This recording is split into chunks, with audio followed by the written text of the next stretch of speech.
Hey everybody, welcome to another episode of The Exercise Mechanic. Today we have a special, very short hot seat edition that is very much focused on helping you get better results with sales. I am joined once again by the Exercise Mechanic team, Brett and Ryan. Gentlemen, how we doing? Great. Good, dude. Excellent. Ryan, I miss your finger guns. That's right. Amazing. All right, good stuff. So today we have a shorter episode in part because I monopolized all of their time earlier. So the listeners, you guys can hate on me for that. We had a really great team meeting talking about the vision of the exercise mechanic and the direction for 2025, 2026 and beyond. And so we're really excited to roll out some of those changes, and which once again led to me monopolizing their time. And we now have, it's my fault, a shorter episode today, but we're going to make it punchy. We're going to ensure that it is worth your time because we're going to be focusing on one of the biggest problems that trainers have, one of their greatest anxieties, which is sales. And I sprung this topic on Brett and Ryan about 2 minutes ago. We did 2 minutes of brainstorming max, and here we are. And in that very brief period of time, you guys tabled some really great ideas. Brett, I'd like to start with you because I think one of the first ones that you mentioned was really great. Let's start with that. So Brett, lead with something, and then Ryan or I will jump in and we'll go hard for about 20 minutes. Heck yeah. I really don't love sales. And when I first started getting into jobs that I had to sell things, I definitely felt uncomfortable doing it. And it took a reframe around it and realizing that sales are a part of our entire lives. It's not just making money when you're in front of a client. You know, an element of sales is a part of every relationship that you make, certainly first impressions. You know, any job interview, any date that you've ever been on, any new person that you're meeting, you're really kind of selling yourself in some way or another. You know, if you hate sales and never want to do them again, you probably got to start voting for some anarcho-socialists who are willing to eliminate currency entirely. Until then, it's going to be a part of our lives. So in order to kind of get through that, you know, approaching it with empathy and client focus, I find really gets me around it. You know, I'm solving the client's problem and not it's me versus the client, trying to steal their money in a shady way. To me, it's realizing that sales are a big part of everything really kind of helped to reshape and reframe my relationship with it. There's a really, really great book on that, and I appreciate you bringing that up. There's a really great book on, and even like to your point, you're like, oh, if you like don't like sales, you know, you'll have to start voting for some like anarcho-socialist groups. But even then, even if we did that, you can't eliminate sales from life, like you said. Like sales, you know, aren't just financial transactions. Like you sell people on ideas all the time. And really good book that for me helped a lot is called To Sell is Human. I think it's Daniel Pink. Actually, I back up. It's not a good book. It's the most boring book you'll ever read, but there's some really good themes in there that for me helped reframe my relationship with sales. And I also love what you tabled about taking a very human first, client centric approach. Of course, I know that relates strongly with the three of us. Right. What did you want to add? Yeah, so I jotted down really quick 5 points, I would say, to help with a trainer's ability to sell training or coaching, depending on, you know, where you're at with that. So first and foremost, I think all three of us are going to be aligned on this, is like leading with problem solving as opposed to selling. So you are somebody who's in a position to provide a solution to the person that's in front of you. They've got a problem with, you know, making time for fitness, not knowing how to cook, not knowing how to exercise, etc. So I think trying to reframe that you're not just selling them something, but that you're actually like helping provide a solution to something. So I think that is by far the most important part of it. The second point I have is being willing to say no. So not being, I like that you guys both talked about like sales being a part of kind of everyday life. Brett, mentioned like selling kind of being a part of like social things like dating, for example. Like, don't be the guy that's desperate. Like, she's gonna say no. So I think if you're like, hey, like I'm good, like, I've got a good business, whether you do or not, at least come across like you are confident in your skills. You're okay if they walk away not buying your services. I think there's a different level of confidence that sort of portrays to the person. And then again, I think it just reframes how you approach that conversation as well. My third point is charge more. So whether that is you as an online coach where you can dictate what your rates are, or if you're in a corporate gym and those rates are predetermined, like moving up levels and being a higher level trainer, besides the fact that your income is going to be improved, I think one of the big things is there is a inherent perceived value from a customer with higher ticket items. So this was something that I ran into sort of at the end of my tenure as a full-time trainer. I can't remember exactly what my rate was. I think it was $115 an hour plus tax. And I would have newer trainers who were charging $50 less an hour than I was, who were struggling with sales and wondering how, I was doing, $12,000, $13,000 in sales a month. And I was like, it's honestly easier. And part of that is because people walk in, they're like, this person costs more, so they're better. I could have been terrible at my job, but I think when you just charge more, there's a perceived value of your services. Point 4 is building up your confidence with training skills. So just you're going to be more confident in your ability to provide solutions to people if you just know more stuff. And obviously your service is going to be improved. And then my last point, still, a lot of this kind of leads into the confidence thing, but I would also say work on your language skills. So not just the ability to listen and empathize, those are great soft skills as well, but specifically work on your ability to command the English language or French language, depending on where you are, and being able to get across your ideas, being able to say things in a concise and accurate manner. I think having a strong command of the language of the customers that you're working with will help your sales ability tremendously. Brett, Awesome. Anything you want to add to that? Regarding the confidence thing, something that I've used before is with trainers and staff is that you're giving them a prescription. You're not kind of making a request. At least in Canada, when you go to a doctor at the end of the appointment, the doctor doesn't say, well, if you're interested, would you take this prescription? And maybe the doctor says, this is your prescription. It's going to help your issue. And if you finish your conversation with the client with, okay, here's the programming that we need. I need to see you 2 times a week and a third day of blank on your own. And you give them a prescription. This is what you need to solve your problems. The client feels that and they're like, oh, this guy has expertise. He knows exactly what I need to get over whatever I'm going through. They can feel that. Yeah, I love that. Yeah, I would like to add to that too. We got time. No, we don't. Especially, I know I tried to zoom through as quick as I could. I was That's like, good, man. I'm don't proud talk of you. too That's much on great. each point.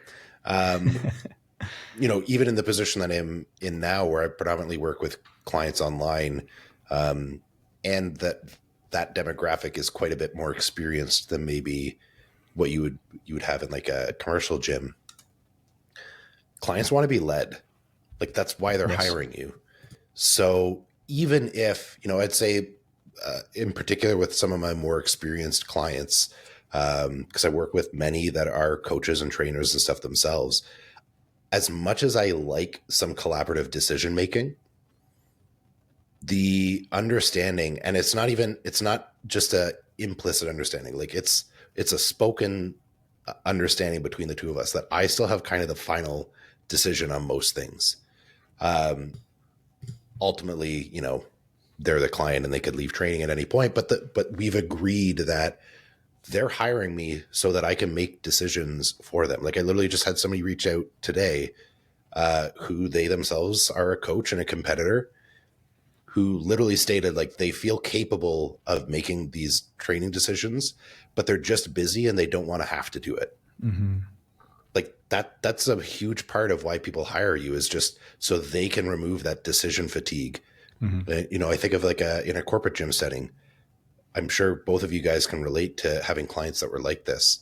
the number of clients I had that were, VPs and CEOs and whatever it happened to be. And like, dude, I spend fucking 23 hours a day thinking about work and Making having to make decisions decisions. Like they're dreaming about making work decisions.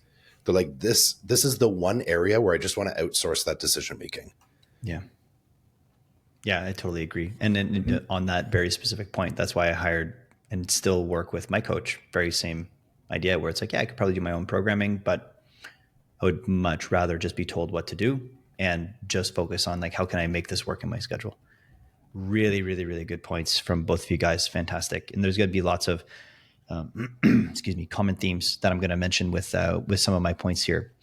And this, of course, will not be surprising. The first is the power of honesty and fostering a therapeutic alliance, which kind of ties back into a lot of the different things that you guys said, but with different words and different language, which is when you're working with someone and when you're having a sales conversation, not viewing it from the perspective of I'm trying to sell this person, but rather I am the consultant.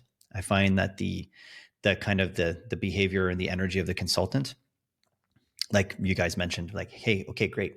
What are you looking to accomplish? Why does it matter to you? What are the associated timelines? What are the barriers, et cetera? Okay, great. With my training and with my expertise, this is what I think you need. Like you mentioned, Brett, like here's your prescription. Here's what you need to accomplish what you're looking to do. Which brings me into what I've found, and they actually talk about this, I think, in the To Sell Is Human book, this notion of non-sales selling. And what they're talking about with non-sales selling is teaching.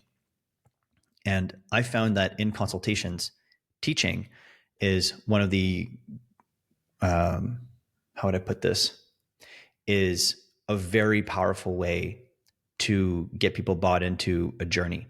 Because when you explain to them not just what the recommendation is, but like the why behind the what and the how, is, big theme that we talked about even in our team meeting earlier, just coming back to like the why is a really important piece. And teaching them about what they need, why they need it, and also, interestingly, why your offer is structured in the way that it is structured and how it meets their needs. And then you ask them, like, do you understand why it's structured this way? Why frequency is necessary? Why I need a 12-month commitment from you or whatever. And when they say yes, the cool thing is that they become advocates for your offer. I've noticed this countless times. And when I get the data from the client, I explain the offer and I'm like, do you understand why things are structured the way that they are? And they're like, yes. I'm like, perfect. I will not have any objections at all about the structure. And if anything, and it has happened once where I went in and I lowballed with what I thought they could do, not what I thought they needed. They pushed back and they were like, but wait a second. You said based off of these things, I feel like I should probably do X amount of times a week. Like let's say it was 3 in contrast to 2. And I'm like, yeah, you're right. And interestingly, they ended up signing up for that because they were like, well, based off of this logic, which is sound, I actually think I need this higher level offer, So being really just honest and transparent from the stance of the consultant and teaching them what they need, helping them understand so that they can become advocates for what you're selling, I think is a really interesting reframe. But teaching is a really powerful means of getting a commitment from people.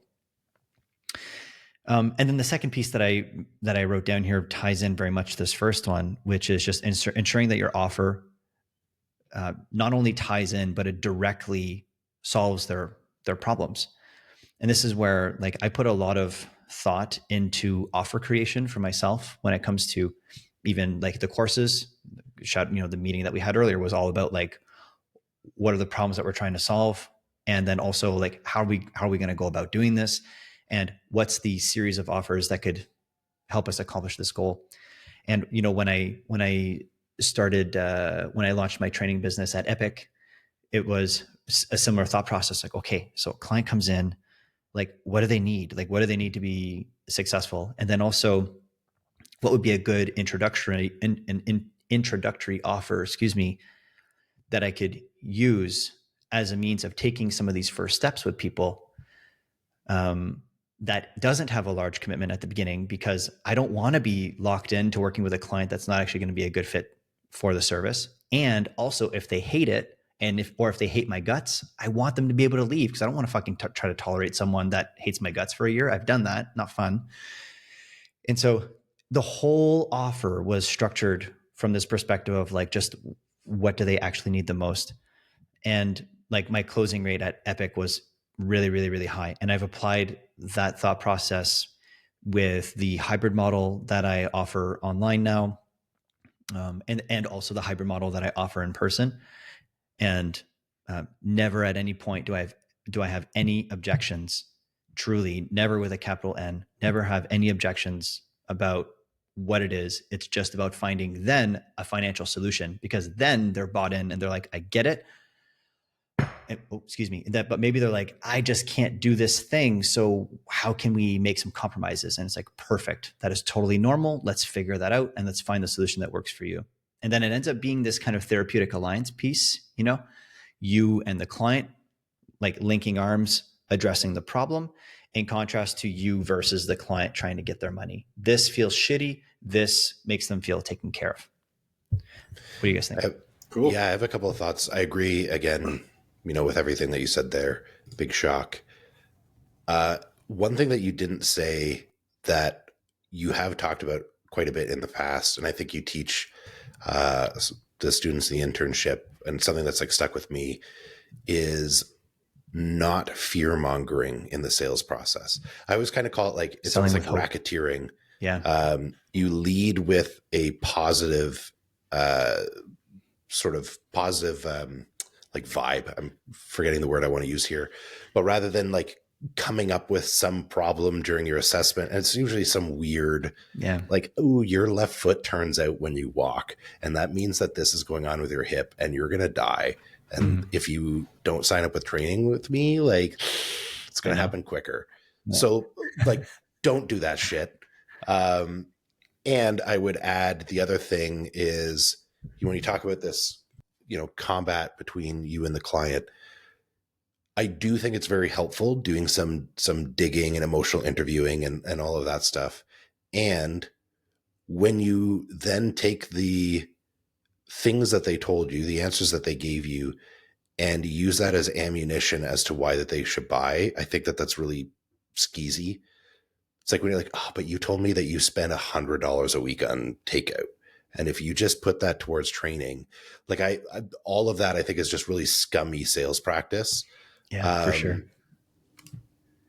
I did have a third point that I wanted to bring up, and I'm now forgetting it. But those, I think, are two, just because I think you see them so commonly. Yeah. Yeah, and I'm happy you brought it up, because those are things, like you said, that I have mentioned in the past that I feel really strongly about, for sure. And what I say is it can be very tempting to use those tactics.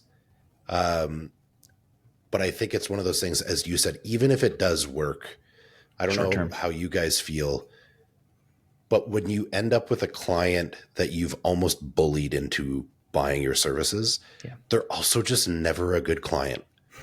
And ultimately they end up not getting a very good service because they kind of got talked into something that maybe they didn't want. That reflects poorly upon you, because you end up with a client that potentially didn't like your services and they didn't do very well.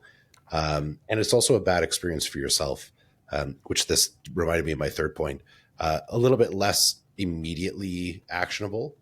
But ultimately, if you lead with trying to provide solutions, with empathy, all of that stuff, one of the best things I think that you could do for your business and you could do for sales is do such a damn good job with people that over time you just end up with referrals. Yeah. Yeah. And testimonials too. And testimonial is so powerful in this industry. Obviously you need to make sales to work with people to get testimonies. But if you've been a trainer or a coach for a long enough period of time, you should have enough of a track record of people enjoying working with you that some of that starts to take care of itself a little bit. That's where I really think if you just lead with service, ultimately you do yourself a lot of good in the long run. Agreed. Brett? ET, I like that you mentioned like the why around your programming and your prescription, and especially the timeline, because a lot of times clients want to know like why am I signed up for 6 months, or why am I signed up for 100 sessions, or whatever it might be. And you can speak to that. Obviously, there's a lot of cases that you can't make guarantees, like your knee pain is going to go away in 6 months. But you can frame it as, okay, in 6 months, we'll be able to strengthen your knee extensors, build up some of the tissue in here, reduce some of the feelings of risk and unsafety when you get into knee flexion. And hopefully that will lead to less pain, kind of thing. But you can give some kind of timeline on why you're choosing to work for this long for this client, or why you're choosing twice a week. I think that's really important for them to understand as well. So it's not just like, oh, he's just selling me the biggest package because he thinks I got a fat wallet. Yeah, 100%, 100%. I have a few follow-up points on what you guys mentioned. I'll start with yours, Ryan, and then Brett, I'll circle back to one of the things that you mentioned, because I feel strongly about both of these things. So to your point, Ryan, this notion of like what's better, like selling with fear versus selling with hope. Really common in the fitness industry to use a bunch of assessments that are meant, like they are literally designed with failure as the objective, as a means of eliciting fear in the client, as a means of driving what will hopefully be wholesome behavior for them in the long run. And I completely disagree with that ethically. I think it's, you could make the argument of like, you zoom out, you're helping people in the long run. I'm like, yeah, but you're a dick in the short term and you're manipulating them, and that's not cool. Shame on you.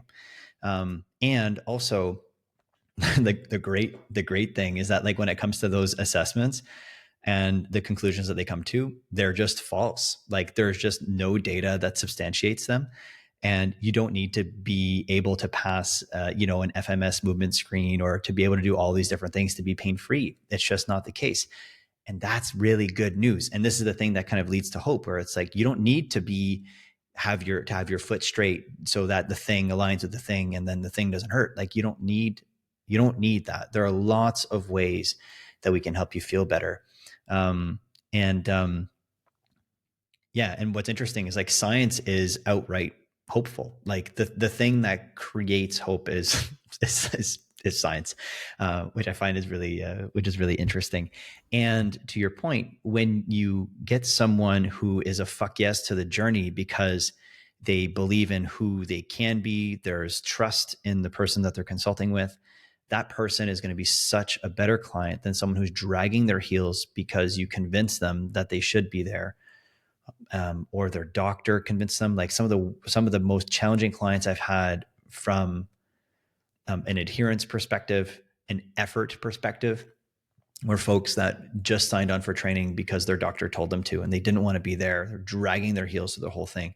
Like as we talked about so many times, like you can have like a mediocre program with a lot of effort and you'll get amazing results. You can have the best program with like mediocre effort and you're not going to go anywhere. And it was always the case with those clients that were primarily motivated by fear, or fear exclusively. They usually weren't very compliant and they weren't able to put in the effort. And then once again, last but not least, even just anecdotally, just associated to that, I've always found hope sells way better. People know when they're being lied to, they're not stupid. Not only because they're not stupid, but it's written all over your physiology when you're trying to manipulate someone. This is like the book Blink by Malcolm Gladwell, Thinking Fast and Slow by Daniel Kahneman, the research done by Joseph Ledoux on fear conditioning and stuff, talking about high and low roads of cognitive processing. They all talk about essentially the same thing, that like we have an ability to detect and react to the environment in very fast, irrational ways. And in many, many ways, when it comes to human behavior, it's very, very heavily informed by nonverbals. And, what we're actually thinking and our actual intentions are written all over our physiology. So have good intentions, start from a place of care, start with heart, as some people say. And that's really, really, really powerful. And then the last thing that I think I would have to say on this topic is coming back to one of the things that you talked about there, Brett, when you were mentioning the timeline piece And then you mentioned like knee pain and stuff like that. And it reminds me of a conversation that I've had with trainers in the past where they were like, yeah, but like, you're telling me that everything kind of depends and you don't know. And it's like, that doesn't sell. And I'm like, it's not what you're saying that sells. It's how you say it, you know? And so ambiguity and it depends and like the gray of personal training doesn't mean, like, ambiguous statements can be said or stated confidently. Like, you can say like, hey, like, as of right now, and this is honestly like a little bit of role play from consultations that I have with clients. So I'll go through an intake, we'll do stuff in person typically, or if it's just like a call online before we actually do a consult, because I do like a pre-framing, pre-screening kind of thing. We go through the information and then I'll be like, okay, listen, based off of all of these things, I'm really optimistic about where you're at and the direction that you could go. Of course, there are no guarantees, but for these reasons, you've had your symptoms for 7 months. They're really transient. You've had interesting results with this, and the other thing. For me, that points to more of a sensitization issue and not something that mechanistically, needs to be fixed or altered. Like, you don't need to go for a knee replacement. I'm really confident that I can help you. I've worked with X amount of clients similar to you that had similar patterns. And I think you're a really good fit for my service. And so it's very ambiguous and it's really transparent, but it's also stated with like logic and confidence. And so it's a little bit of I don't know what if the right term would be, like a false equivalency, where people say, oh, like ambiguity means I'm cowering and I can't say anything with confidence. And it really isn't true. The more you understand your stuff, the more that you can take these stances of like holding like a true nuanced stance and say it confidently. And the good news is that it tends to create a lot of confidence in your clients. And within that ambiguous statement, you hit some really important points. Like, one, I understand body mechanics. You mentioned all of the assessments or whatever you had done with them and why you think that they're leading you to this conclusion. You mentioned previous clients that had similar issues and showed that you've got experience with those clients. So like, couched within an ambiguous statement, there's all these like little bits that are showing like, I've got experience with this. I know what I'm doing. I'm confident we can make progress with you. So yeah, it's ambiguous, but it's just brimming with like, I know what I'm doing and you're in good care with me. Yeah, totally. And there's lots of ways to do this. Like if we think of like Rye, I'm sure there'd be examples of this with your work. Be like, hey, based off of what you've told me and let's say the show you want to do, I think this timeline makes a lot of sense for you based off of the photos I've seen, your training history, et cetera. I'm really confident that a runway of 14 months is going to be perfect for this, for you to peak for this show. And, I would recommend that we start with a mini cut because you're really chubby right now. And then, or you're fuscular, as some people used to say. And then after that, we're going to do a really, really long extended massing phase where you're not going to be in a huge surplus. We're going to keep things really minimal to minimize fat gain. Like, you know what I mean? And this is like, once again, the thing of like coming back to the first point that I mentioned, but that you guys all mentioned before, which is teach and just helping them understand why things are the way that they are. And then when they get it, then they're actively bought in cognitively. And like that purchase kind of happens before the monetary one, Anything you guys want to add before we wrap up? One little, I guess, anecdote, but it's more, this is my like teaser trailer for, I think maybe something we could talk about next week. Great. When we're again talking about not fear mongering and all of that, I think there is this obsession. I don't know if it still exists. Maybe it still does, but certainly when I was starting in the industry, there was this obsession with like symmetry. And it was very, very pervasive. And very recently, I was working with a client and we were talking about, it was something about like her foot placement on a leg press or something like that. Because she had in her head that like her feet had to be the same way. And if it wasn't, then like this was out of alignment. And I was like, Like, we don't know that. And I just mentioned, I was like, ever since I tore the labrum in my hip, I kind of squat with my feet like this. Like, my right foot, I turn out slightly more than my left. And if I have my foot like forward, my hip hurts. If I turn it out slightly, my hip doesn't hurt. That's it. Like, that's like, it's okay that my feet don't point exactly at the same angle. Like, there's no rule that I have to be completely symmetrical. And that was just this like mind blowing concept to her.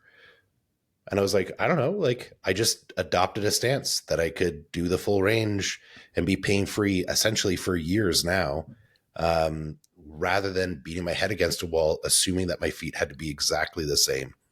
So I think that there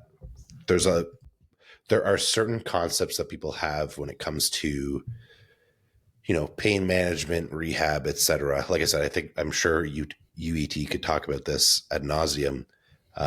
But something as simple as just providing anecdote from my own experience of like, yeah, I didn't try to do that. I just did the thing that didn't hurt anymore. And I've just run with that now for half a decade. And my hip has felt fine. So Yeah. Oh Yeah, my God. sure, man. My dad was like an athletic coach, knew his way around bodies, and he's also like has a dry sense of humor. And throughout my youth playing sports, I'd, come running up to him and be like, Dad, it hurts when I do this. And the response was inevitably, don't do that. Sometimes Simple. it's just as simple as that. Yeah, if it hurts when you do the thing, when it hurts, if it hurts when you do X, do Y, or just like stop. Yeah, there's a very unfortunate infatuation and like obsession with symmetry. I think it's fundamentally just kind of like rooted in also this kind of presupposition that we're inherently fragile, or that symmetry is even possible. Like left to right, but also you look at the body front to back. Like we are not symmetrical, generally speaking, at all.